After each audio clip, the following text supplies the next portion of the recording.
আমরা বাংলাদেশের বর্তমান সরকার এবং ভারতবর্ষ যারা শাসন করছেন আপনাদেরকে স্মরণ করিয়ে দিতে চাই, আপনাদের দালাল দাস আওয়ামী ফ্যাসিবাদ বাংলাদেশে ফিরবে না।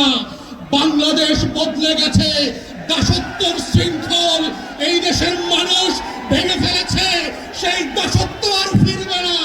যারা বুকের স্বর্গে বাস করছেন আমাদের দেশের পতাকাকে অপমান করে পুষিনের চেষ্টা করে হাজার হাজার ভারতীয় নাগরিককে অনুপ্রবেশকারী বানিয়ে রাত 2টার সময় বিভিন্ন লোকেশনে ফেরত পাঠাচ্ছেন। মনে রাখবেন, বাংলাদেশ আওয়ামী ফ্যাসিবাদের সেই পুষিনের মেনে নেবে না। সীমান্ত হত্যার নামে যা শুরু করেছেন, এই সীমান্ত হত্যা যদি বন্ধ না করেন, বিজিবির সদস্যদের আচরণ থেকে যদি না শেখেন, সীমান্তবর্তী বাংলাদেশী নাগরিকদের অ্যাটিটিউড থেকে যদি না শেখেন, তাহলে প্রকাশ স্বর্গে বাস করছেন। দিল্লির আধিপত্যবাদ আমরা ত্রয়োদশ সংসদে মেনে নেই নাই, 13-14 সেঞ্চুরিতে মেনে নেই নাই। বাংলার শাসকদের দিল্লির শাসকদের পরাজিত করবার ইতিহাস আছে। শিক্ষা নিয়ে ব্যবস্থা নেন, আপনার ফরেন পলিসি চেঞ্জ করেন। আমরা firmly respectful to your territorial integrity. আমাদেরকে বাধ্য করবেন না দ্বিপাক্ষিক প্রতিবেশী সুলভ সেই সম্পর্ক থেকে একটা হস্টাইল রিলেশনশিপে আসতে, এবং এর পুরো দায় ভারতবর্ষের এবং দিল্লির সরকারের। বাংলাদেশ সরকারকে বলবো, চোখে চোখ রেখে কথা বলেন। বাংলাদেশ এক নতুন সীমান্ত প্রহরী জাতি আকারে আবির্ভূত হয়েছে। নত জানু পররাষ্ট্র নীতির কেউ প্রয়োজন আর পড়বে না।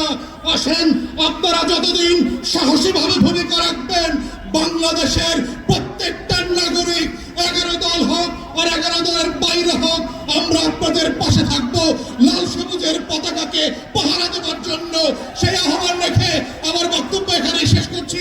আসসালামু আলাইকুম। গত সরকারি দল যারা ছিলেন, 17 বছরের আওয়ামী ফ্যাসিবাদ কায়েম করে যাদেরকে পালাতে হয়েছিল, আমরা ধারণা করেছিলাম যাদের কারণে পালিয়েছেন, যেই দেশে পালিয়েছেন এবং আগামীতেও যাদের পালানো লাগতে পারে, তাদের ভিতরে কোনো শিক্ষার সম্পর্ক দেখতে পাচ্ছি না। দেখতে পাচ্ছি একই ভুল বারবার করে একই গর্তে বারবার পড়বার যে ঐতিহাসিক ধারা বিবরণী, সেই বাস্তবতা আবার নতুন সরকারের আমলে আমরা খুঁজে পাচ্ছি। বাংলাদেশের জনগণকে বোঝা দরকার, আজকে সীমান্ত হত্যা, পুশিনের নামে যা যা চলছে, অথবা বাংলাদেশে একজন প্রতিমন্ত্রীর মর্যাদায় উপদেষ্টাকে যে ব্যবহার এবং হেনস্থা করা হয়েছে, এটা নতুন কোনো ঘটনা না। আমরা গত দশক থেকে দেখেছি বাংলাদেশের নাগরিকরা পড়ালেখা হোক, ট্রানজিট হোক আর চিকিৎসা হোক, ভারতের বিভিন্ন বন্দরে, সেটা স্থল সীমান্ত হোক আর বিমানবন্দর হোক, প্রত্যেক জায়গাতে এই ধরনের অপমানজনক আচরণের শিকার হয়েছে। শুধুমাত্র এবার জানতে পেরেছেন কারণ বাংলাদেশের পতাকাবাহী একজন ব্যক্তিকে এই অসম্মান করে ফেরত পাঠানো হয়েছে বলে।